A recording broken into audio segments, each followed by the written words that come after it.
Tim's on my feet, stomping out the negativity. Everybody not a friend of me. Spread the love, still I move deliberately. Bully face on, but the smile be heavenly. Brooklyn girls, so they love the energy, love sincerity. So I take the liberty to take them on a journey lyrically through hallways and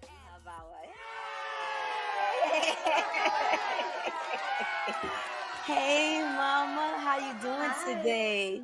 I'm doing lovely. I am serving you resort wear sexy today. Well, you know, I think you and I were feeling the same vibe because I'm giving you a little top that I got from Senegal, Africa, just a few weeks ago. So you got the resort, I got the I want to say Caribbean, but yeah, I guess because it's still by the water. But what body of water?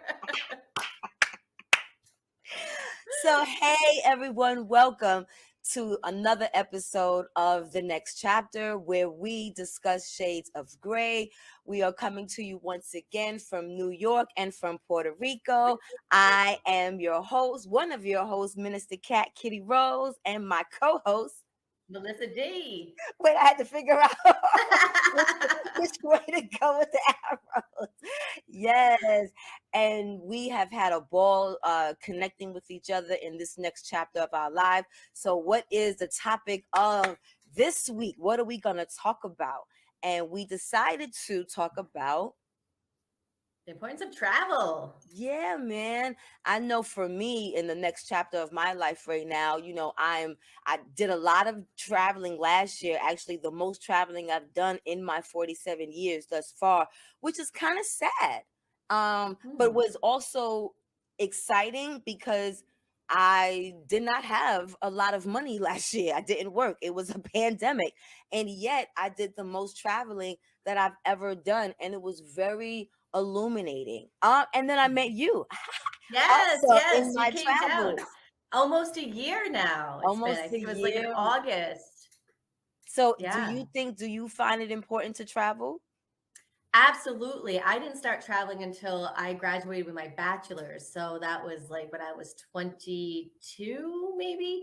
And my first trip was to Paris. And when I hit that, I was like, oh my gosh, the whole world just opened up for me. And so I find it very important to travel. When I was a school social worker, I started a travel club with the kids and got them traveling, got them to Costa Rica for a 10-day trip. I made and sold so many fried Oreos for that trip. My goodness. Wait, but how was the first trip ever to Paris?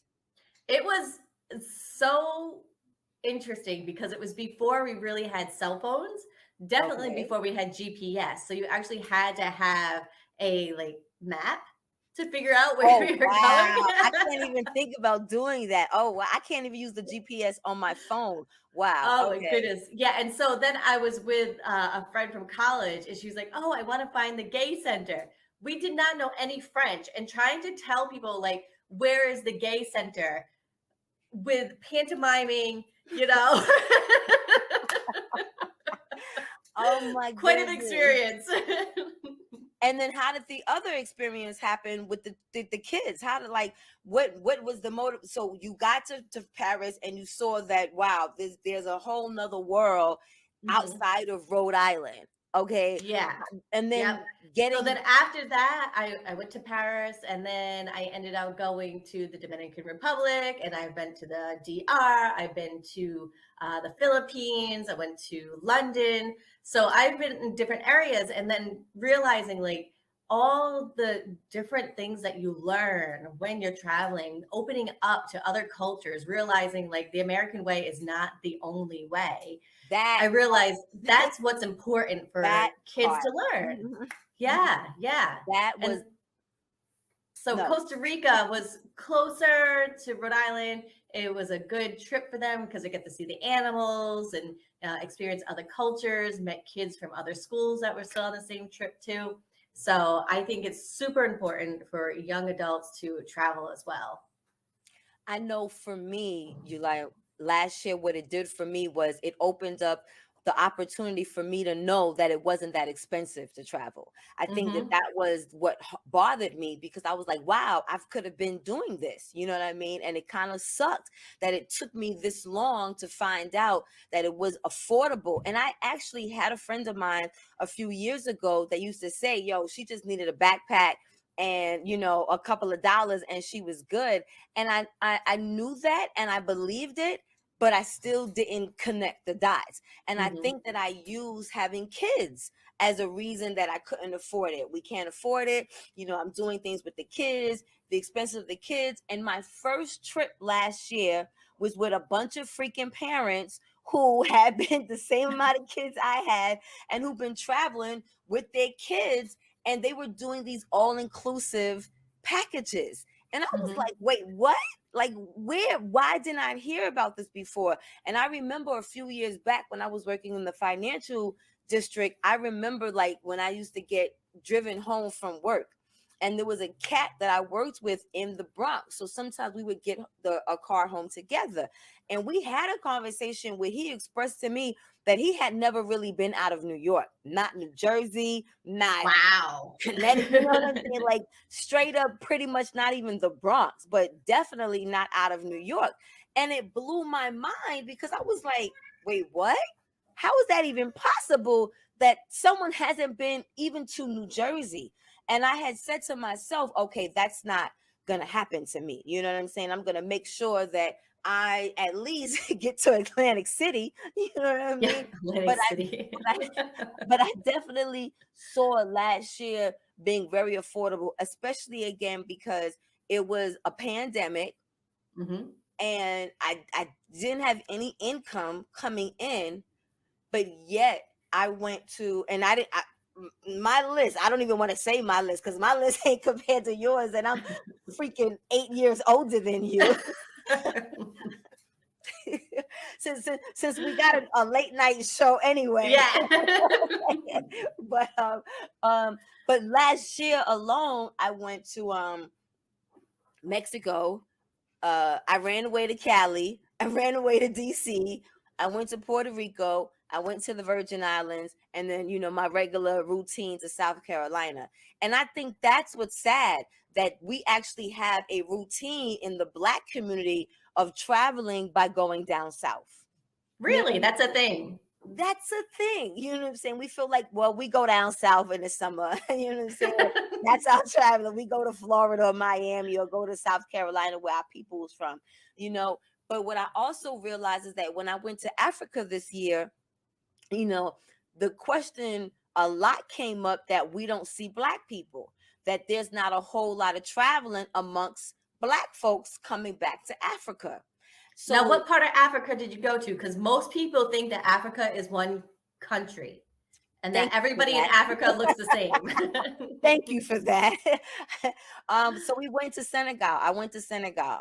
And going to Senegal, which is only 7 hours from New York, another Hmm. stereotype that was blocking me from traveling to another continent was the distance and time. I've gone to California a bunch of times, and that flight is 5-6 hours.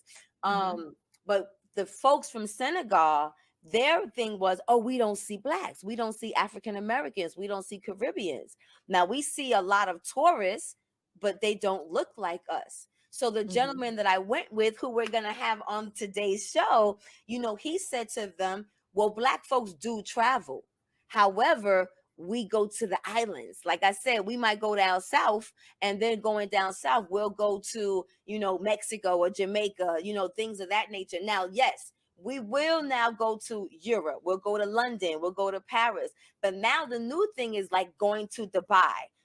I've seen that a lot, but we necessarily are not going on cultural trips. And I remember when you and I met, one of the things that we talked about in this next chapter of our lives was putting together these healing retreats. So Hmm. we knew that as much as the travel or tourism world right now is a big commodity, or has been a commodity, and now it's just being more of an awakening to people, how now we shouldn't just be traveling just to travel. You mentioned in your earlier conversation or earlier mentions that one of the reasons why you expanded traveling to kids is the educational component. Yeah. So not only is the travel important, but the educational component, what breaks down myths, but also Yes. introduce us to other cultures that are similar to how we were raised, where now that disconnect once again begins to be broken.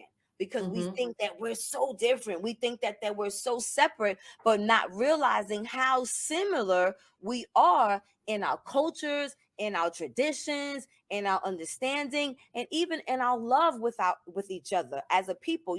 We're not as mean and cold as people want to think. Even when it comes to the distinction of white folks, my stereotype or my thinking about, you got to keep them at a distance. I don't know if you have a stereotype that we're angry people. Who knows the way. No, I have not had that stereotype. But I have heard that. Really? That way people think Black people are angry. Or angry. I have heard white folks say, of course, they were racist white folks that were taught in racist households. You know what I mean? So it wasn't a situation where they had their own interaction, even like my own. It wasn't where I had my own interaction to speak from. It was something that was told to me, like the way that I'm gonna say KK or racist children were brought up. They're animals. They're not people. You know what I'm saying? They're heathens. You know what I'm saying? So again, showing a disconnect. But when the races got together, you saw so much similarity that it shocked you. And even just recently, when I went to Broadway and saw Paradise Square, I thought about me and you, because it was the dynamics of the Black and white, and how in this year coming up that we've been in this relationship, we've seen more similarities in us than differences. So I think that whatever those stereotypes or whatever those things that happen to children in the household growing up, it trickled down to even in the case of traveling or congregating with each other, because we have this they're not of my, they are this and they are that. So now that I think about it, I think one of the reasons why I didn't hear that stereotype of Black people being angry and stuff like that is because I didn't have exposure to many people of color where I grew up. The only exposure I had was Bill Cosby, right? We had talked about in the past episode. And so who else? Was there anybody else on TV? I mean, whoever was on TV, that's who I was exposed to, right? The Jeffersons. Oh, no, I didn't even have them. No, that's true. That's so old. So I think that's the reason why I don't have that stereotype. And then we also had this theory of being colorblind, right? We don't see any color in our house. Everybody's the same. And I think that's probably a topic we can talk about in the future of, how people are raised to be racist, colorblind, or actually see that there are differences in people and, to accept everybody's differences. Well, I think in accepting everyone's differences, the reason why is to keep us disconnected, because if we got exposed to each other, then we would actually see that there are no differences. You know what I'm saying? So let's get some perspective from someone who's also in the next chapter of their life. And not only the next chapter, you're only 8 years younger than me, but I do not think or consider myself your elder. But I wanted to talk to an elder, and I wanted to talk to the gentleman in particular that took me to Africa, or hired me to go to Africa last month, because I think, it's interesting to know that these next chapters in your life happen at different stages. And that's the point. You know what I'm saying? They don't all happen in your 20s and your 30s and your 40s. They can happen at such interesting moments. And I believe that the guest that we have coming on is going through a next chapter of his life as well. So we're going to have the applause come in and introduce Mr. Tony Our Roberts. first guest. Hey, Mr. Rogers, what's good, Tony? How are you? I'm doing fine, Catherine. How are you doing? I am doing well. Let me. Melissa, how are you? All right, yes. I'm to my great. fellow I'm so Melissa. glad to meet you. Thank you. Tony Rogers is the owner of Art War Travel and Tours. And like I mentioned, he is the gentleman that I went to Africa with, who is also going through the next chapter of his life, with starting Art War Travels and Tours. Welcome, Tony. I'm so glad that you are joining us today. Well, thank you for giving me the opportunity to join you, Catherine and Melissa. So, I gave you a little heads up, not too much of a heads up, but a Right. little heads up to today's topic of why is it important to travel? Why do you think is important to travel? Well, Malcolm X once said that traveling broadens the scope of understanding. Mm. And I heard a little bit of what was being said prior to me coming on as relates to when you travel, you begin to understand how much the same you are in the world than the difference that sometimes you think that you are based on not being able to see and talk or relate to people who may not be culturally or psychologically or economically the same as you may be. When did you first start traveling? In the military. Okay. I mean, when you talk about traveling from an international, I mean, I traveled every summer. My parents shipped me down south, What did I tell you, Melissa? to get me out of the streets. What did I tell you, Melissa? I said that before you came on, Melissa. I said for Black folks, we thought traveling was going down south in the summertime. So I'm glad another Black man came on and co-signed that shit for me. Right. I mean, I when I was young, my grandparents moved to Queens. I thought it was Long Island. So I used to say, oh, yeah, they're in Long Island. Took me a while to realize that Queens wasn't Long Island. But traveling, my first real tour, I was involved in an organization called Blafrica Promotions. And myself, Lloyd Williams, and a number of other people who actually were the founders of Harlem Week would take groups of people, political people and musicians, to different parts of the Caribbean to explore. And actually, we went to Africa and other places just to create a cross-cultural relationship in politics, music, and the like. That's the first time I went to Senegal, and I was able to What year was that? Huh? Do you mind sharing what year was that? 1998, I believe. Okay. Yeah, about 1998. Okay. And I was with my mom, and which was a great.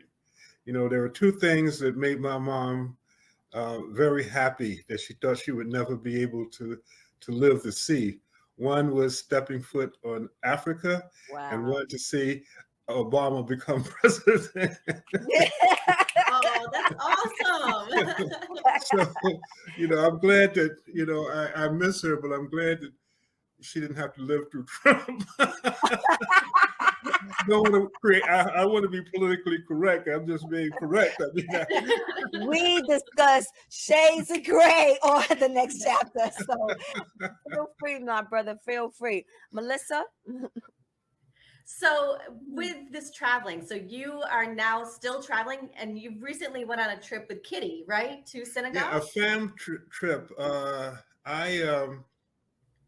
I am the president of the Harlem Tourism Board, and a couple of years ago, one of the heads of the tourism agency in Senegal came to oppose an idea that Harlem, being at that time and maybe not now, it was the black capital of America. Sometimes, you can question that at this point.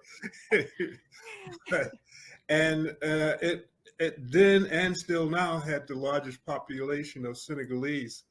I guess you can say immigrants because they come from another place.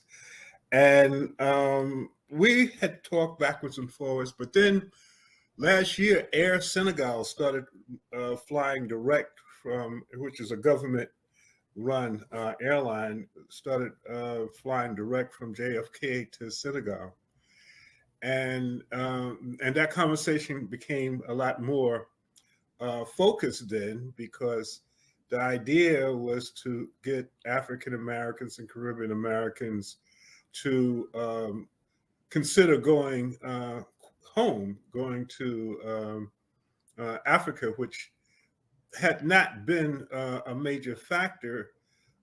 Again, as we talk about divisions,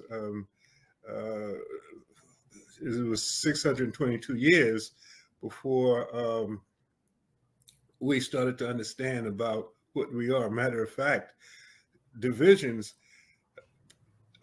700 years ago, there was no real such thing as blacks or whites. It was Europeans and Africans. But during slavery, it was discovered that if you can divide, if you can create a certain type of supremacy, especially to the poor whites, you could control them and have them monitor blacks, which had to take place during slavery. So this whole idea of black, white was really a part of a division concept. But if you travel again to Europe, if you travel to Asia, you'll see monuments.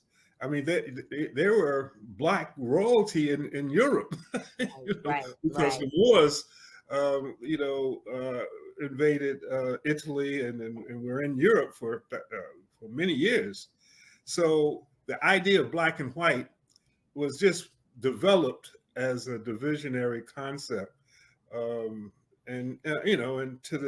until really, I would say, 2020 was when the world became awoke. Because unfortunately, with the George Floyd and a number of other concerns, a lot of what had been hidden, COVID also unveiled a lot of things that were hidden, but a lot of people across the universe began to say, wait a minute, something is not really right here. Right. And it wasn't something that was not known, because they talk about critical race theory, which is something that happens only in law school or grad schools. No one young ever, but it's a good political component. But all men are created equal. That's what the history says. And, when you start to look at George Washington, and Thomas Jefferson and Alexander Hamilton, they were slaveholders. Right. Maybe, Alexander Hamilton, that's a whole nother story. But but the fact of the matter is, a lot of the division came about, especially for the African diaspora, which is the proposal that I presented to the Senegalese government. And it kind of reflected what happened in Ghana. Ghana, which is had a British colonial occupation, in 2019 created a year of return, where they started to really focus on a marketing plan to allow for those who are of the African diaspora, especially African Americans and Caribbean Americans, to return to Ghana, even to a certain degree, even have ownership of property, citizenship, and the like, in order to return home. And it increased their yearly the economy of the country in the billions, based on travel and tourism and investments and the like for that year. Senegal is starting to look at some of the same things, and one of the concepts, marketing is one of my backgrounds, strategic marketing. And when I started to talk with the Senegalese, I came up with, actually, it was through our trip, the fan trip, of a concept of awakening the sleeping giant. And that concept was the Senegalese people have a concept called Teranga, Mm-hmm. welcome, kindness, and peace. The other thing about Senegal is that Gorée Island, for at least 4 centuries, was controlled by the Portuguese, the French, the Dutch, and Spain was also in it. They ruled the sea, and Gorée Island was where most of the slaves in West Africa went as a holding. So when you look at the diaspora, whether you're in, whether the Portuguese who brought people into South America, and whether it's the French, whether it was, the English, wherever you find people of color speaking different languages, is because they were brought out of, in many cases, Gorée Island. Probably you can say 8 out of 10 of all Africans, wherever they may be in the world, can kind of trace their ancestry back to that location. So the only problem with Senegal is that it's a French country, and so there was always kind of a language issue as far as approaching and marketing to African Americans and Caribbean Americans. Okay. So what my proposal and what I'm looking to do, and of course Catherine has helped a great deal, was to begin to change that, Right. doing the same theory. Once you know who we are and once we know who you are, we can start to work together, and based on allowing for people not to see, because the Senegalese look at us, when I say us, I'm talking about the African diaspora, the same way as we look at them, based on what we see on TV. Right. Based on what we, all Black people are not, that can fly, are not rap artists or athletes, entertainers, or what have you. Right. I, had the experience of one young lady who was part of an interview that I did there, asked, well, why don't Black people fly? And I laughed at her, and I said, what do you mean? She says, you don't fly here, so I figure, you just don't like airplanes or something like that. And I said, no, we go all over. I think I had a Cabo hat on at one time. You see, this is from Mexico.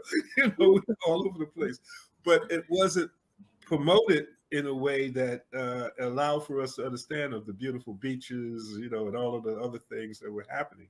So as Catherine was saying, we had a fan trip with people like Catherine that could promote and let people know what's going on. Our first trip, which is still small because there's a tremendous educational component, so we're only taking 15 people, and we'll build that as we start to understand more about the Senegalese and they understand more about us. June 9th to the 16th. It's never ending, the educational component of learning. And that is obviously the point of every day traveling. Every day we should be learning. It's a blessing to be learning, but the opportunity to travel exposes us to learn so much more. That's actually stuff that we already know that's happening to us. Now we get to see it on a bigger scale, that it's happening to others. So Tony, we thank you so much for coming on. And again, if you're interested, can I just say, Go ahead. And maybe you could, Art War, HTB Harlem, artwar@gmail.com as it relates to the trip. And please, again, consider. So once Whoever again, if anyone is interested in Tony's upcoming tour that starts in June, please, we are still taking applicants. Just send an email request to artwartravel@gmail.com or the Harlem Tourism Board, htbharlem@gmail.com. Once again, Tony, it was amazing having you on. You actually are our first official guest. We've been talking to each other for the last 6 months, so welcome once again to our. But I thought it was important. I thought it was important to show another perspective of someone who's, going through that next chapter. Because before we leave, how old is Art War Travels?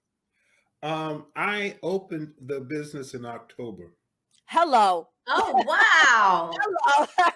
Hello. And why, before we go, why are you now, what are you getting ready to like, what's the next chapter of your life right now when it comes to travel?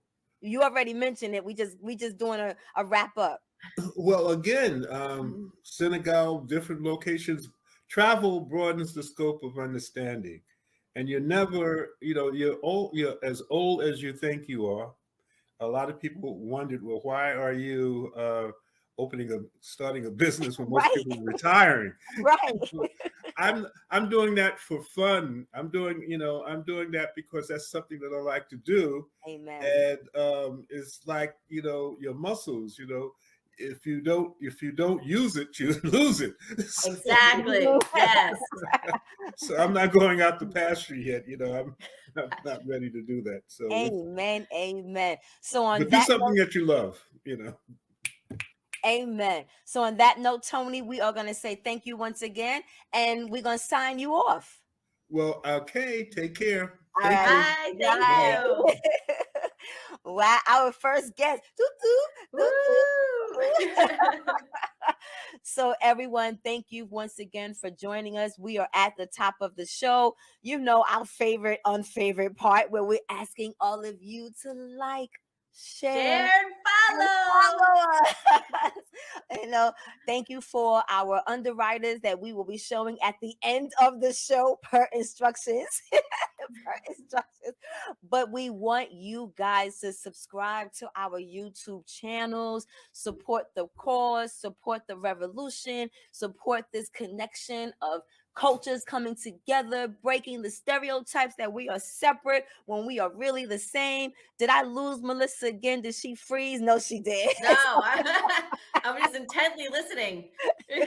So please, when you like, share, and follow, and when you subscribe, share your thoughts. Let us know what you're thinking. Let us know how we can do more. Let us know how we can do less. And let us know what information you have to share, because this is just an information basis so that you guys could learn from the things that we've learned and grow from the things that we're growing, because we are enjoying this next chapter in our life with all the ups and downs and roller coasters around, dating, menopause, money, art, all this shit. We're still here, God damn it. And we are so grateful that we are here, and we are grateful that you guys are here with us. So once again, thank you. Don't forget to join our Facebook group page so that you can get a more intimate.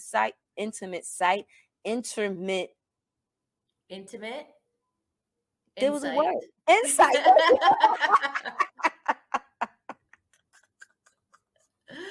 A more intimate insight to who we are. I am once again your host, one of your hosts, Minister Cat. Kitty Rose. And I'm Melissa D.